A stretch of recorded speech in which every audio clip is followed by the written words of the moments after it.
All right, so we are back with Lisa Waters-Lane in the studio. She comes each week with your garden questions. Just what are your neighbors talking about?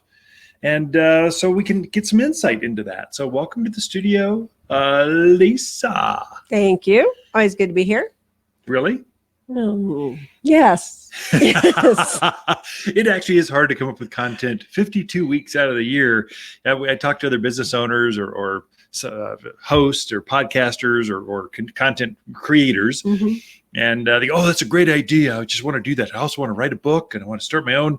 Yeah, it sounds really good until you have to actually do it every week, coming up with original, entertaining, insightful, knowledgeable type of content. And so gardening is actually easier than ever. I mean, I can imagine doing insurance, attorneys, accountants, actuaries, yeah.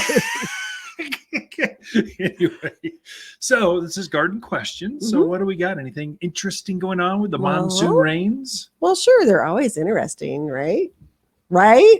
Yeah. Well, sometimes they're more interesting than we others. do. Since we've had that moisture, we have a lot of weird weeds and vines and things growing that we probably didn't have last year because they just kind of sat dormant in the ground because there wasn't enough moisture to get them going. But this year we have stuff going. So the weeds are coming out in full force. That's for sure. But Marty has a weed growing in her yard that looks very similar to morning glory, but a little bit smaller. She wants to know, can I just let it grow? It looks kind of pretty. Yeah. Or is it something I should take care of? Yeah, you should take care of that. So it is a morning glory. We call it wild morning glory, I'm guessing. Now, there is actual morning glory. It grows here.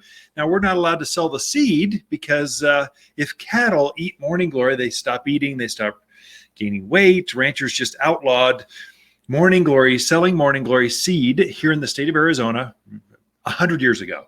So, but you can still find it from a friend. There's still ways to find it. So there's always a black That's market. One with a great big blue flower, purple flower. Right. And so there's a cousin to that called wild morning glory that is much more aggressive and it climbs up. It's also called choke weed. It chokes out corn, chokes out your vegetables, chokes out your flowers, chokes out, if you stand still long enough, it'll choke you out. So you really don't want this in your yard. And it's an annual. It comes back by seed every year. And so it's the rains are kind of what started. So I'm sure I've seen a little bit showing up here, but it'll climb up fences, form a seed, and then spew it all over the yard. And so it's very insidious. So you really don't want this in your yard. So kill it. Pull it out. Is it also known as bindweed? Bindweed. Another name? Yep. That's it. Yeah. Usually it's like a little pink or white flower on it. Yeah. Comes in a couple different colors, but none of it is good. Okay. Don't let it grow. Decimate is a really easy type of weed killer. It's a liquid mixed up in a pump up spray can, spot treat that, and it'll be dead by the end of the day. Basically, it's really fast. Keep up on it. You know, something you mentioned that last year didn't have rain, drought. We didn't have as many weeds. And then this year we do. I saw a study that said there's like 2,000 seed in every square foot of soil you see sitting there waiting to be disturbed or moistured. They're laying in wait. It was an unbelievable number. Wow, how is that even possible? But then you see the rains come and you see why it's possible. That's a good reason to use the weed and grass stopper. That's a preventative or pre-emergent. It is hugely useful if you don't want to be out there pulling a ton of weeds all the time. Again, bindweed or wild morning glory, that is an annual. It only comes back by seed every year, never by the roots.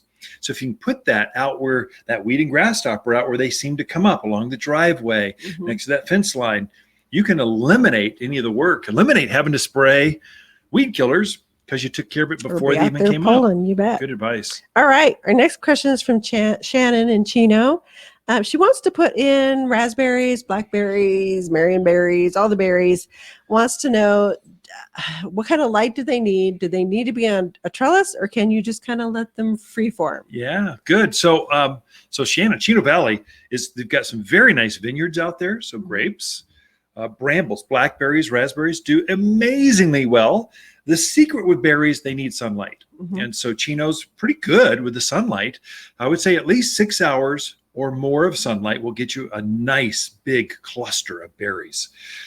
We're starting to harvest those right now. So this is when you, from summer through autumn is when you pick most of the berries, and it's a great time to plant some for next year's harvest. So yes, you can definitely have that. I would say one little insider tip when you're planting berries, it's one, come talk to us and we can show you how to plant them. But with berries, they're very sensitive to having soil on their canes or on their stems. Don't let any soil touch that when you're planting them, or they will crown rot or stem rot in the garden. So they can come back from the roots, but hey, why do that? You have this beautiful plant you bought from the nursery. You want it to live and thrive and grow. And then trellis or not to trellis, fence or not to fence.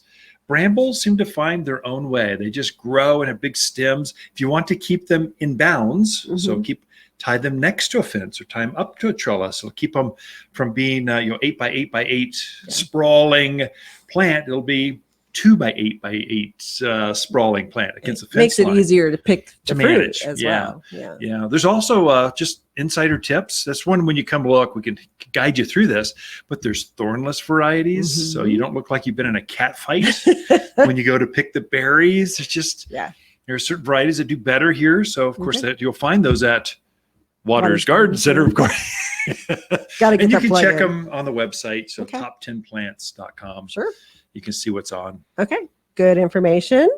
Next is Laurel in Prescott Valley. She wants to know, is it okay at this time of year to trim up some of her shrubs? So roses, crepe myrtle, butterfly bush. Is it okay to trim those this time of year? Yeah, absolutely. Especially the spring bloomers. So forsythia, lilacs, flowering quince, azaleas, rhododendrons, prune those things back now. And they'll start forming their buds through autumn, through the winter, and they'll bloom next spring. Things like butterfly bush, rose of Sharon's, crepe myrtles, the things that bloom in the summer, chaste tree. There's a ton of desert willow. There's a ton of them. Those you're better off right now deadheading the spent flowers. Focus on the flowers. Pinch the flowers off, and they'll repeat bloom. And then this winter, let's say November, December, January, when it's they've gone dormant, that's the best time to plant or to prune those back. Right now, if you prune them back too much, you can affect their flowers. They won't bloom anymore. We're in the peak of the bloom cycle. So why not enjoy the flowers instead of trying to focus on the size of the plant? What the book says is you can prune back 10% of the foliage mass whenever you want. Middle of summer is 100 degrees, prune it back. The heavy pruning on summer blooming things are done in the winter. So you can prune up to a third of that foliage, a third of the plant, just whack it right back down in winter. The spring bloomers, you're really pruning a third of the foliage mass, really cut it back. Let's see, a lilacs, it's really gone berserk, too big. You can prune it back now. So really May, June is ideal, but hey, it's July, go for it. Okay. I think we got time to sneak one more in. So David had a beautiful maple that was slammed by all the hail. Oh no. To the point that it even took bark off the branches and stems. Wants to know, that's hard. Boy, is it going to make it with that kind of, damage to it? And then just what things should he be looking out for? So what you do, so the hail really took out portions, and we're seeing pockets of hail all around the county, really. And we're not done. So we've got hail possible through September. So things will relief. They will regrow. They'll actually grow more cambium, more bark area around those damaged areas. Will it live? Will it die? I don't know. I'm not all omnipotent. I'm not sure. But I know I'm always stunned at how plants want to live. They want to come back. They want to grow. Just nurse them along at all, and they'll come out of it. So the best thing now is fertilize with the all-purpose plant food right now. Like take advantage of we got 3 months of growing season left. Take advantage of every day, and it'll form new leaves. You'll probably have great fall color this fall, and that bark area, it'll actually start to grow over. It might take a couple seasons, but it'll grow over and heal itself. I would give it a chance. Don't give up. If it does die, I know where you can buy a beautiful new maple tree here in Prescott. But give it a chance first. Okay, out of time. Ken and Lisa Lane, the Mountain Gardeners. We'll be right back after this.